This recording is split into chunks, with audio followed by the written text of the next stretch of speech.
India and China disengage at the multiple points in Eastern Ladakh. The Chinese troops and infantry combat vehicles moved back by 2.5 kilometers. India also moved some of its troops back. The army commanders to meet to discuss the further course of action.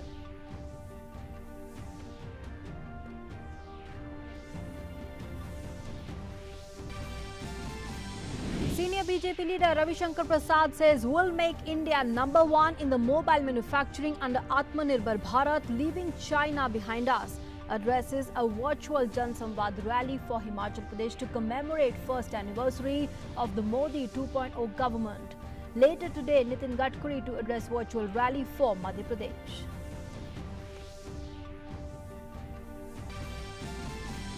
Group of ministers reviews containment measures of COVID-19. The central teams deployed to 50 municipal bodies facing high COVID-19 caseload to ensure better coordination between the centre, states and the municipal bodies.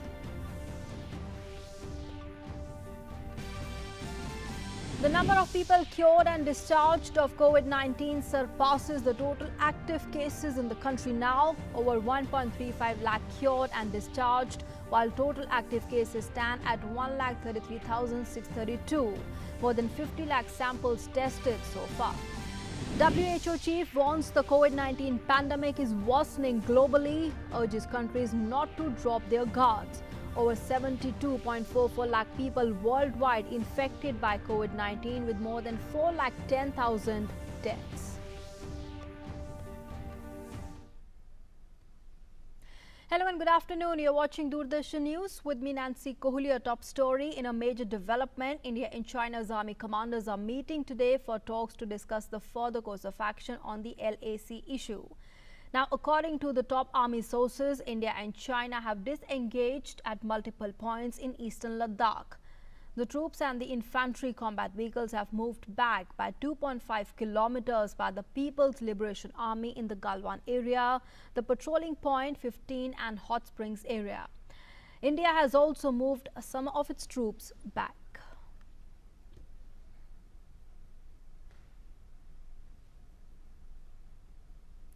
Moving on now, in the wake of the COVID-19 pandemic, the Bharatiya Janata Party is holding virtual rallies to mark the completion of 1 year of Modi government.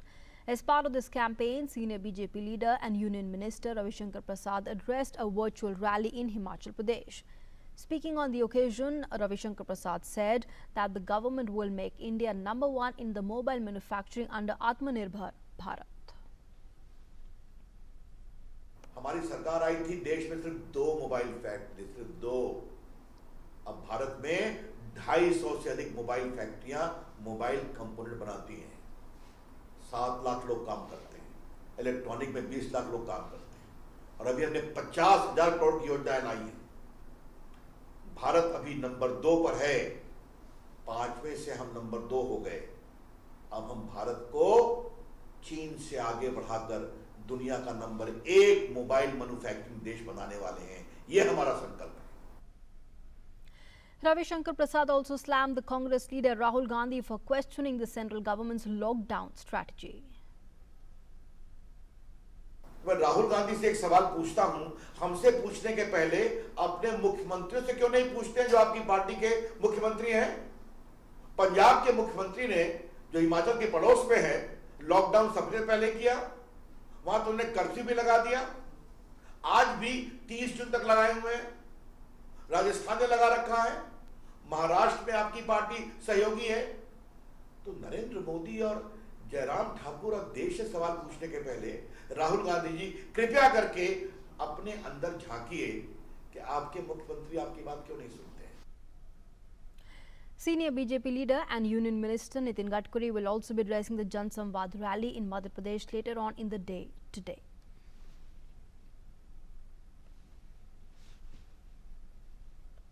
In some other news now, the sale of tickets for the third phase of Vande Bharat Mission Air India flights from destinations in Europe to India will commence from today.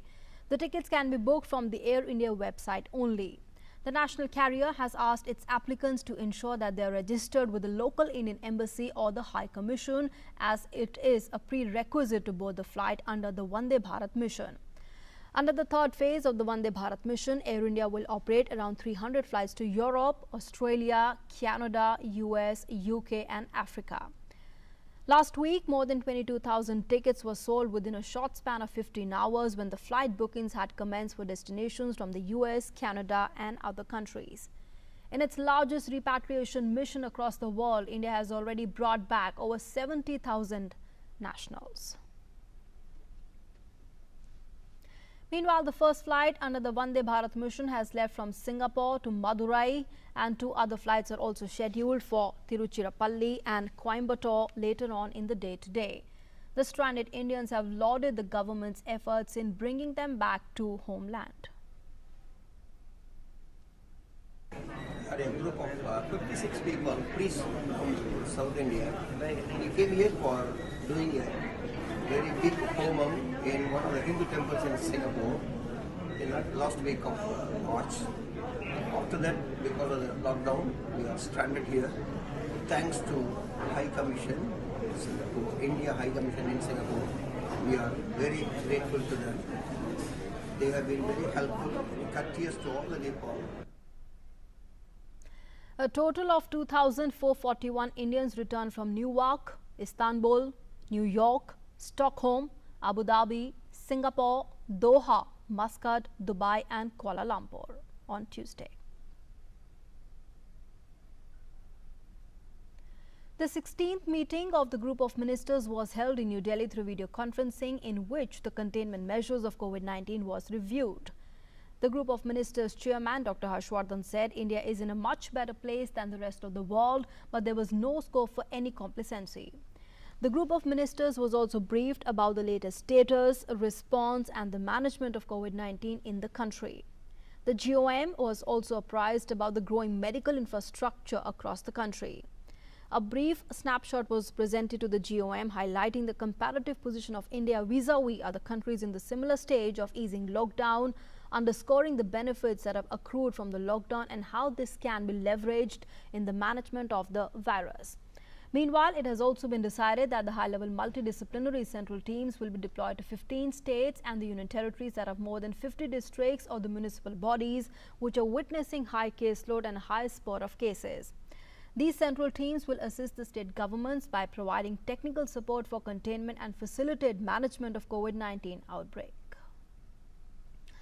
And now let's take a look at the COVID-19 update from across the country. The number of people cured and discharged of COVID-19 has surpassed the total active cases in the country. 1,35,205 people have been cured and discharged so far, while the total active cases stands at 1,33,632. Meanwhile, the Indian Council of Medical Research, the ICMR, has said that a total of 1,45,216 samples for COVID-19 were tested in the last 24 hours.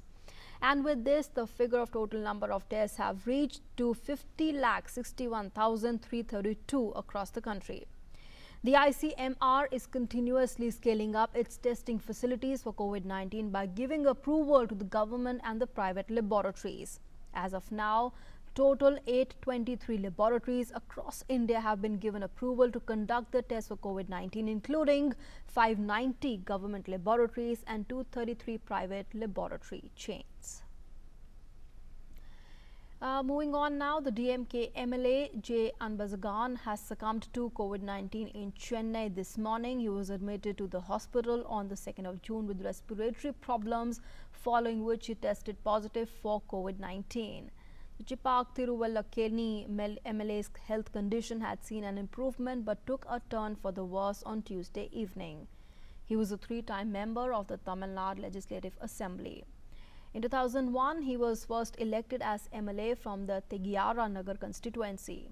He was also elected as the MLA from the Chipak constituency in 2011 and 2016.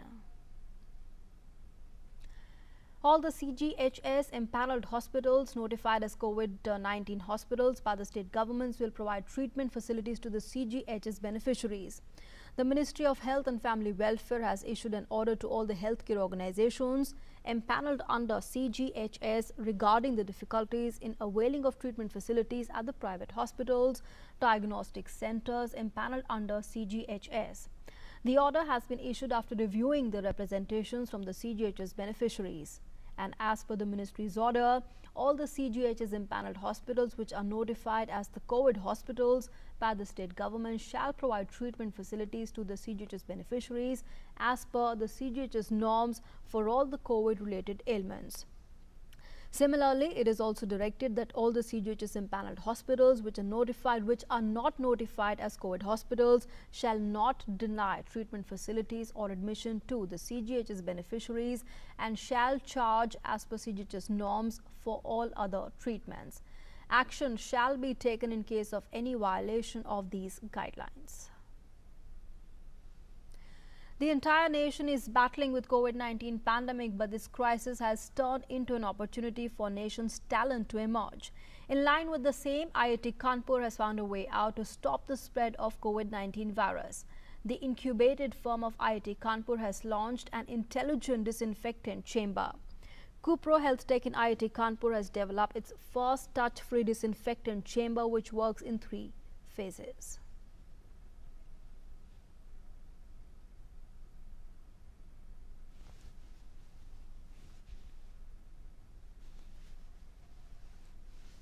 हम लोगों ने completely automatic no human touch एक chamber विकसित किया है। ये chamber 4 stages में काम करता है। ये किसी भी ऑफिस पे, मेट्रो स्टेशन पे, एयरपोर्ट पे लगाया जा सकता है कि पहले स्टेज में जो आदमी है वो चेंबर गेट पे जाता है, उसका वहाँ टेम्परेचर, एक्यूरेट टेम्परेचर लिया जाता है। अगर टेम्परेचर उसका नॉर्मल है तो एक गेट ओपन होता है, उस गेट के अंदर वो the person can enter the chamber. वहाँ पर एक फॉगिंग जो green synthesize biodegradable non toxic है फॉग, वो यूज़ किया गया है। उससे फॉगिंग होगी और फॉगिंग का हमने इसलिए यूज़ किया है कि स्प्रे कई बार बॉडी के अंदर नहीं जाता वो की और बहुत ज़्यादा गंदगी फैला सकता है। फॉग के जरिए इवन कपड़ों के अंदर और स्किन के ऊपर कम्प्लीटली फॉग रह जाता है और आपको 10 सेकंड के अंदर आपको डिसइंफेक्ट कर देता है। And news now from Jammu and Kashmir, where 5 terrorists have been gunned down in an encounter with the security forces in Shopian district today. A cordon and search operation was launched in the Sugu area of Shopian in South Kashmir in the morning on receiving specific information about the presence of terrorists in the area. The operation turned into an encounter after the terrorists fired upon a search party of the forces who then retaliated. 5 terrorists were killed in the exchange of fire. This is the 3rd encounter in Shopian in this week itself. 9 terrorists were killed in the last 2 encounters. Assam Chief Minister Sarbanand Sonowal has spoken with the Prime Minister regarding the Baghjan fire issue. The Assam Chief Minister has also briefed Prime Minister Modi about the emergency measures taken by Petroleum Ministry, Oil India Limited and the state machinery. Sonowal has said that Prime Minister Modi has assured of all the possible help and assistance to resolve the situation and provide relief to the victims. Earlier, whatever area occupied by the, this thing, flame of the fires, that has been confined to that particular plinth area. I think it has come down to their radius of 50 meters. So that way, the experts' view is very clear that they need another 25 to 28 days to control the situation. And I believe with the whatever support we are getting from the government of India, and particularly this morning I have also briefed the entire situation to Honorable Prime Minister Narendra Modi ji, and he has assured me full support from the government of India. The Assam Chief Minister said that people living in the Baghjan fire-affected areas have been successfully evacuated to safer places with the joint effort of the central and the state government. Canadian expert from Singapore has been brought by Oil India Limited, Ministry of Petroleum, and they have been putting their best possible effort to entire control the situation with the support of Government of India and Government of Assam joint effort. We have been successful in evacuating the people from those affected zone to a safer place. A massive fire on Tuesday had engulfed the damaged Baghjan oil well, which has been spewing gas uncontrollably for the last 2 weeks in Tinsukia district. Meanwhile, the oil authorities had confirmed that 2 persons had lost their lives there. Both were reported missing ever since the explosion occurred at the site. The oil authorities said that people in the vicinity have also been evacuated as the fire started spreading. The spread has now been controlled to a certain extent as informed by the PRO oil. And he also said that fire may take about 4 weeks to extinguish the fire fully. Private sector will be allowed to use the ISRO facilities and other relevant assets to improve their capacities. Dr. Jitendra Singh has said, and in fact the minister Dr. Jitendra Singh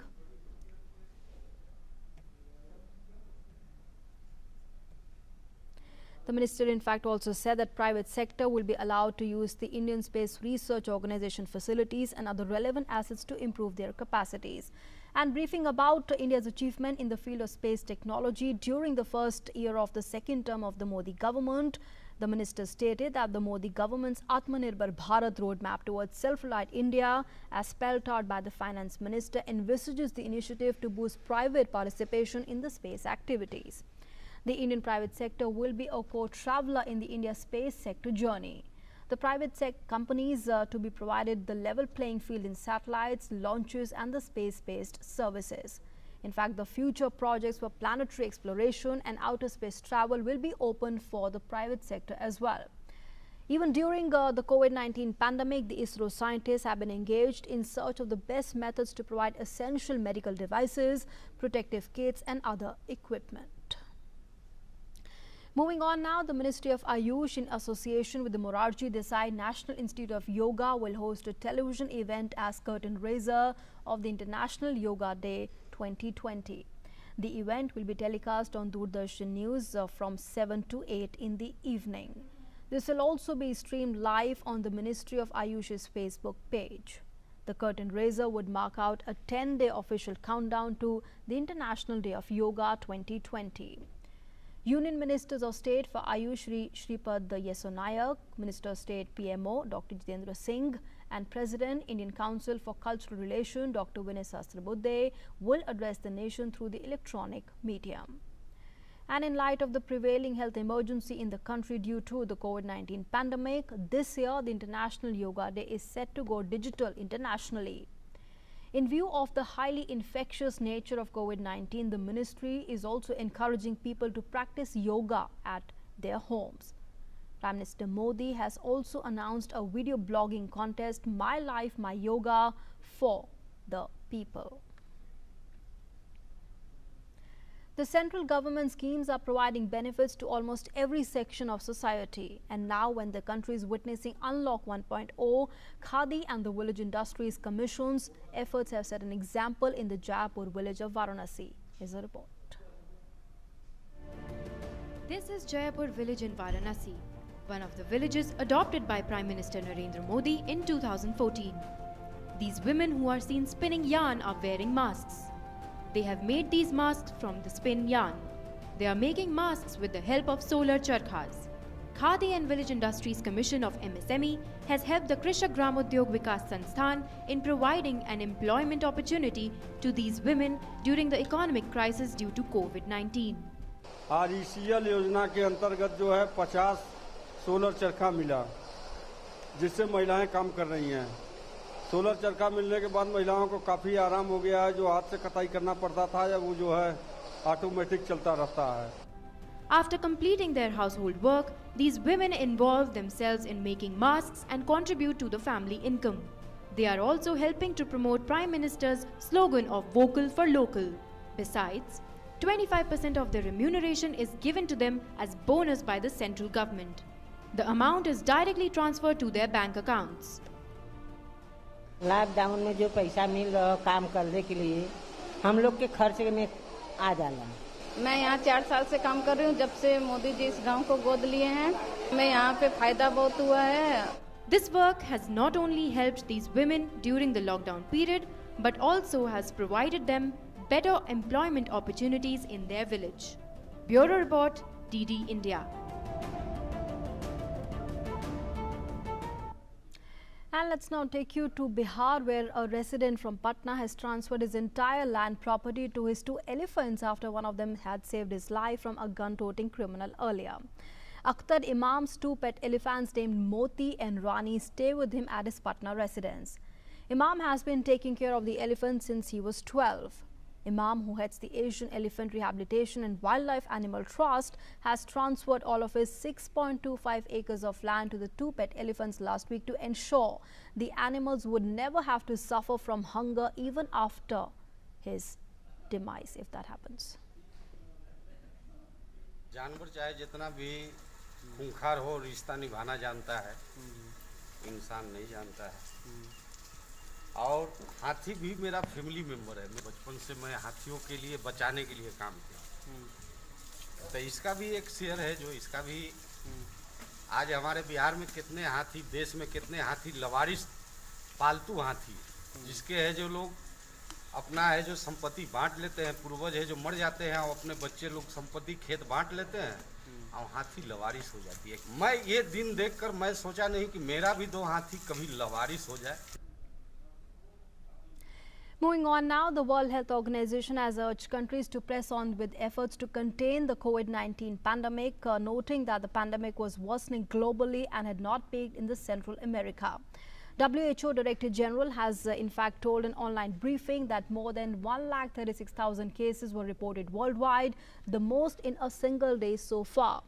Brazil is now one of the hotspots of the COVID-19 pandemic, with the second highest number of confirmed cases behind only the US, and a death toll that last week had surpassed even Italy's tally as well.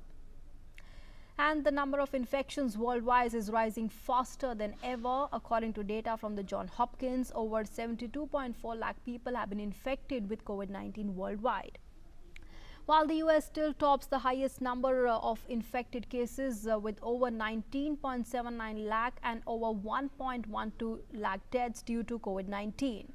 Brazil stands second with over 7.39 lakh cases, followed by Russia with 4.84 lakh confirmed cases of COVID-19. The UK is at the third spot, having 2.9 lakh confirmed cases of COVID-19. And though the number of cases of COVID-19 is increasing, but many countries have still decided that this is the moment to ease lockdown restrictions.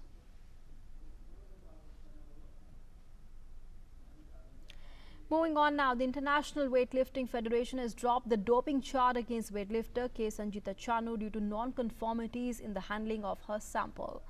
The IWF made the decision based on the recommendation of the World Anti-Doping Agency.